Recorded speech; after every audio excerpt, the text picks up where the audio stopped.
Bismillahirrahmanirrahim. Assalamualaikum warahmatullahi wabarakatuh.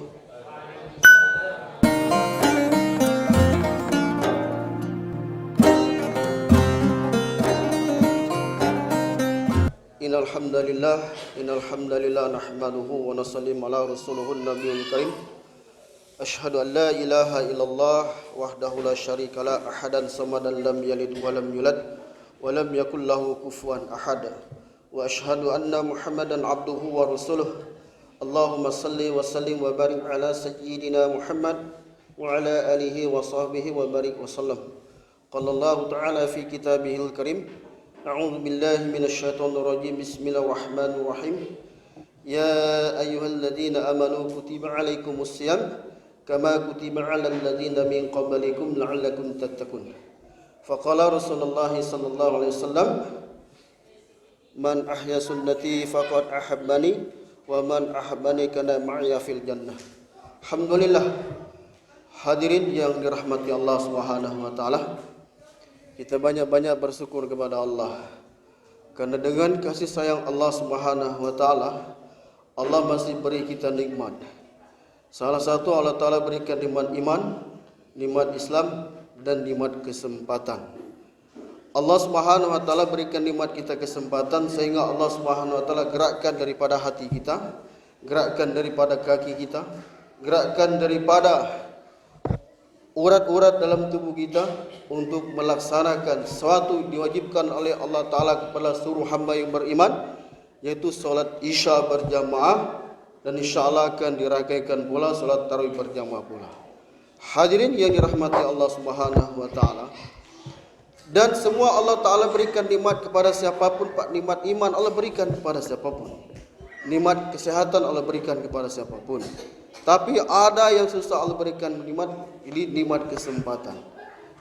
Masya Allah, bulan yang penuh berkah, bulan Ramadan. Sekian banyak manusia, orang orang Islam.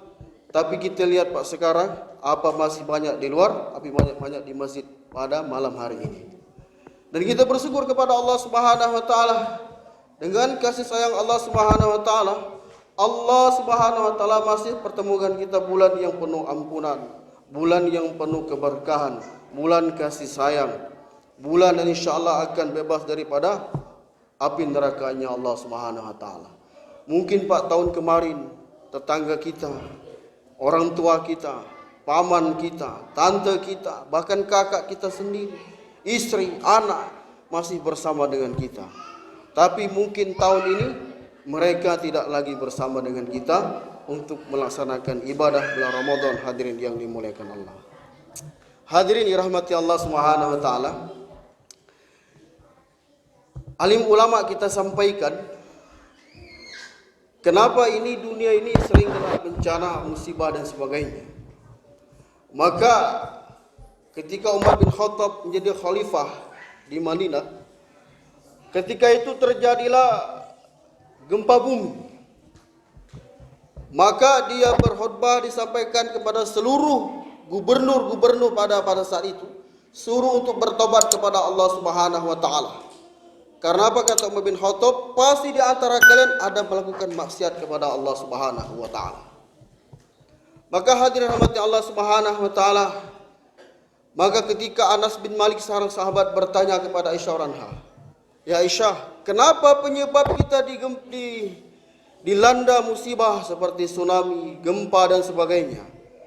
Maka kata Aisyah radhiyallahu anha, "Wahai Anas, saya pernah mendengar baginda Nabi SAW bersabda, ada 3 penyebabnya," kata Aisyah radhiyallahu anha. Maka kata Anas bin Malik, "Ya Aisyah, jelaskan kepada saya apa itu 3 perkara yang menyebab Allah Subhanahu wa taala menurunkan musibah, bencana sebagian di dunia ini." Hadirin yang dimuliakan Allah. Maka kata Aisyah, yang pertama, wahai Anas bin Malik, pertama hari manusia ini setelah menjelma jadi khamar, penggemar khamar, minuman-minuman keras. Yang tua minum, yang muda minum, yang kaya minum, yang miskin minum, semua minum khamar. Hadirin yang dimuliakan Allah Subhanahu wa taala. Maka inilah akan, jika ini sudah. Yang kedua apa, kata Anas bin Malik bertanya pada Aisyah radhiyallahu anha. Kata Aisyah radhiyallahu anha, yang kedua adalah musik-musik dunia. Jika musik-musik dunia sudah merajalela di muka bumi ini, maka Allah Ta'ala akan turunkan berbagai musibah dan bencana. Hadirin dia muliakan Allah. Maka ketiga apa? Anas bin bertanya, ya Aisyah, apa yang ketiganya? Kata Aisyah Ranha, kata yang ketiga adalah pelacuran di mana-mana. Maka alim ulama simpulkan, Pak, pelacuran itu bukan hanya segera PSK, bukan. Tapi perempuan sekarang mana kita di mall, di mana-mana, kata orang sekarang tuh bahasanya, dia bikin baju dah selesai. Sebelah tutup, sebelah tak buka. Celana ke bawah sampai paha, Masya Allah. Maka kata ulama pelacur di mana-mana, sehingga apabila 3 perkara sudah merajalela di atas muka bumi ini, kata Aisyah, maka Allah Ta'ala akan turunkan bencana, musibah dan sebagainya. Hadirin yang dimuliakan Allah. Maka kata Aisyah, bagaimana solusinya?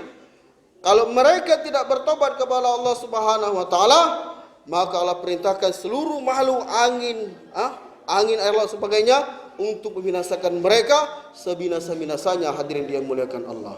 Kalau mereka bertobat kepada Allah, maka Allah akan menerima tobatnya. Hadirin yang dimuliakan Allah. Maka hadirin yang dimuliakan Allah Subhanahu wa Ta'ala, sekarang kita lihat, Pak, di mana-mana hari ini bukan lagi orang terkesan banjir. Bahkan di Palu ketika gempa tsunami mereka liput, Pak, tapi tidak terkesan banjir maksiat di mana-mana. Tidak terkesan bagaimana hari ini banyak orang meninggalkan perintah Allah. Kata alim ulama kita sampaikan, kemaksiatan terbesar pada umat Islam hari ini bukan dia berzina, bukan dia merampok membunuh, Pak. Tapi kemaksiatan terbesar adalah ketika azan berkumandang, mereka tidak memenuhi panggilan Allah Subhanahu wa Ta'ala. Hadirin yang dimuliakan Allah Subhanahu wa Ta'ala. Maka Rasulullah SAW selalu mengingatkan para sahabatnya. Sahabat ini, Pak, bagaimana imannya sempurna kepada Allah, yakin sempurna kepada Allah. Tapi Nabi selalu ingatkan kepada sahabatnya, jadidu imanakum, kata Rasulullah. Qila kaifa jadidu imanana ya Rasulullah? Bagaimana caranya perbaiki iman kami? Kata Nabi, aksir min qauli la ilaha illallah. Bicarakan kehebatan Allah. Manusia kita ini, Pak, tidak jangan dibangga. Sifat kita ini, manusia ini tidak tahu apa-apa, bukan siapa-siapa, tidak punya apa-apa. Tapi kadang kita lupa, hadirin yang dimuliakan Allah. Dia punya pangkat tinggi, dia sombong dengan pangkatnya. Dia punya harta banyak, sombong dengan hartanya.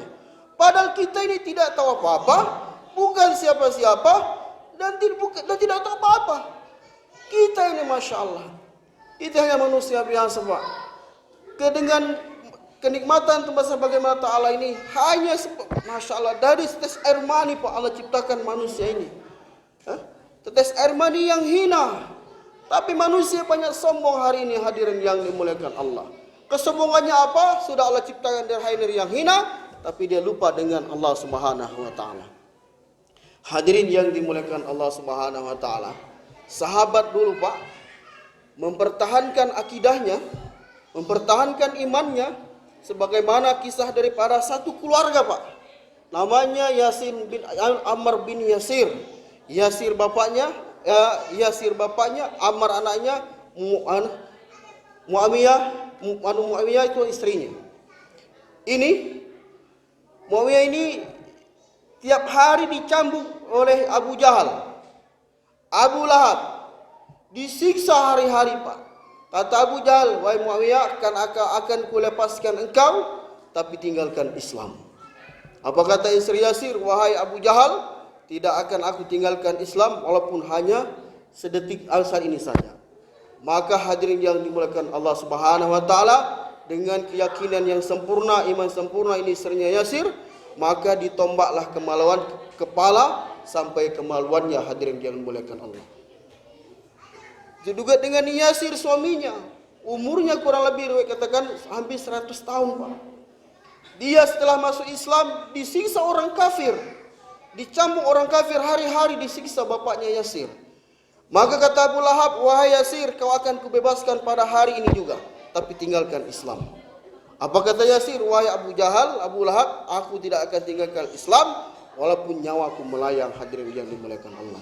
Maka diperintahkan orang pasukan Quraisy, maka tangan kanannya diikat dengan satu ekor kuda, tangan kirinya diikat dengan satu ekor kuda, kaki kanan dengan seekor kuda, dan kaki kiri kuda, maka ditarik arah berlawanan sehingga badannya terbelah 4. Hadirin yang dimuliakan Allah. Sahabat Pak untuk mempertahankan imannya. Susah payah. Jangankan untuk sholat takbir Pak. Ketika mereka masuk Islam, sholat pun diam-diam. Syahadat pun diam-diam Pak. Bagaimana kisah daripada Bilal bin Rabah radhiyallahu an, dicambuk hari-hari di padang pasir, disiksa hari-hari, tapi dia tidak tergeser pun imannya kepada Allah Subhanahu wa taala. Nah, hari ini Pak, kita tidak ada lagi, kita sudah Islam. Tidak ada yang cambuk, tidak ada yang siksa kita. Tapi ketika azan kumandang, kita tidak terkesan dengan panggilan Allah Subhanahu wa taala. Jangan kita bahas lain dulu. Bulan Ramadan, Masya Allah, Alhamdulillah, banyak masjid penuh, tarawih penuh. Tapi malam pertama, malam kedua, malam ketiga, apalagi malam ke-25 Pak, bukan di masjid ramai, tapi di mall. Mereka sudah tarawih di mall. Hadirin yang dimuliakan Allah Subhanahu wa taala, maka inilah iman kita harus istiqomah dalam kehidupan kita. Bagaimana kita yakin kepada Allah, menjalankan perintah Allah. Salah satu solat 5 waktu, hadirin yang dimuliakan Allah Subhanahu wa taala. Maka hadirin Allah taala, ketika iman sahabat sempurna dalam kehidupannya Pak, yakin kepada Allah, iman sempurna, maka terbentuk dalam diri sahabat 5 sifatnya. Pertama, sahabat memiliki pada sifatnya imaniyah. Sahabat ini memiliki sifat imaniyahnya sempurna kepada Allah. Iman yakin betul kepada Allah Subhanahu wa taala. Ketika iman sahabat sudah sempurna kepada Allah, maka akan tumbuh sifat namanya ubudiyah. Dia ibadah istiqomah kepada Allah. Istiqomah yakin menjalankan perintah Allah. Susah, senang, kaya, miskin, sehat, sakit, tetap dia menjalankan perintah Allah Subhanahu wa taala. Ubudiyah. Ketika ubudiyahnya sudah sempurna, maka akan tumbuh sifat namanya muamalah. Muamalahnya akan baik, hadirin yang dimuliakan Allah. Muamalah itu perdagangannya akan baik, timbangnya jujur dan sebagainya. Ketika muamalah sudah baik, maka akan tumbuh sifat itu namanya muasyarah. Muasyarah inilah hubungan kepada anak, istri, mertua, bapak, tetangga, kakak, adik, akan hubungan baik, hadirin yang dimuliakan Allah. Ketika muasyarah sudah baik, maka akan timbul akhlakul karimah, akhlak yang baik sebagaimana yang dicontohkan oleh baginda Rasulullah sallallahu alaihi wasallam pada umatnya, hadirin yang dimuliakan Allah. Maka ini Pak, kalau kita sempurna mendapatkan ini sebagaimana dikatakan Nabi, maka insyaallah hidup kita akan bahagia, hidup kita akan tenang, baik dunia maupun akhiratnya Allah Subhanahu wa taala. Hadirin yang rahmat Allah Subhanahu wa taala, maka ini iman. Kalau kita sebaliknya Pak, kalau iman ini rusak, pasti ibadah rusak. Ibadah rusak, pasti muamalahnya rusak. Timbang 1 kilo nak kurangi 9 on. Harga barang nak kurangi, nak korupsi. Rusak muamalah. Ketika muamalahnya rusak, pasti hubungan muasyarahnya akan rusak. Hubungan kepada keluarga rusak, kepada teman rusak. Semua jadi rusak. Kita muasyarah rusak, pasti akhlak pun jadi rusak. Ketika akhlak rusak, maka suasana keadaan di kampung itu akan jadi rusak. Kita semua jadi rusak, maka akan datang keputusan Allah. Apa itu? Akan datangkan bencana-bencana dan sebagainya, hadirin yang dimuliakan Allah. Hadirin yang Allah Subhanahu wa taala, maka bagaimana dalam kehidupan kita ini Pak, selalu istiqomah menjalankan ibadah. Bahwa kita ini Masya Allah, saya semua akan jumpa namanya kematian. Kematian tidak ditahu Pak, kapan? Sebagaimana Imam Ghazali katakan, dia bertanya pada muridnya. Kata Imam Ghazali, wahai muridku, apa yang paling dekat dengan diri kalian? Kata muridnya, istri saya wahai guru. Paman saya, bapak saya. Betul kata Imam Ghazali. Apa dua yang paling dekat? Yang satu jauh dengan diri kalian dan satu dekat dengan diri kalian. Maka ya, kata kami tidak tahu wahai muridku. Kata Imam Ghazali, yang jauh adalah masa lalu. Tidak mungkin kembali Pak. Tidak mungkin kembali dari umur kita 1 tahun sampai sekarang umur 34 tahun, 60 tahun. Tidak akan kembali itu usia kita. Tidak kembali itu waktu. Dan kemudian kata Imam Ghazali, apa yang paling dekat dengan diri kalian? Itulah kematian. Jadi ini perlu kita persiapkan, hadirin yang dimuliakan Allah. Jangan kita merasa saya masih muda. Jangan merasa saya bisa waktu besok untuk ibadah. Tidak bisa. Siapa yang jamin umur kita sebentar? Tidak ada yang jamin, Pak. Jangan berbangga. Tidak ada, termasuk saya sendiri, tidak ada yang jaminkan umur kita sebentar. Maka pergunakanlah sebaik-baiknya umur kita yang sedikit ini untuk taat kepada Allah Subhanahu wa taala, sehingga dengan kita taat kepada Allah Subhanahu wa taala sampai waktunya datang, maka akan datang pertolongan Allah. Apa itu datang pertolongan Allah? Sebagaimana hadis Nabi, man akhiru kalamihi la ilaha illallah dakhalal jannah. Barang siapa di akhir hayatnya mampu mengucapkan kalimat la ilaha illallah, maka dijamin surga. Insyaallah insyaallah. Benarnya datang dari Allah Subhanahu wa taala, kekurangan dari saya pribadi karena saya buru-buru belajar. Akhir kalam, assalamualaikum warahmatullahi wabarakatuh.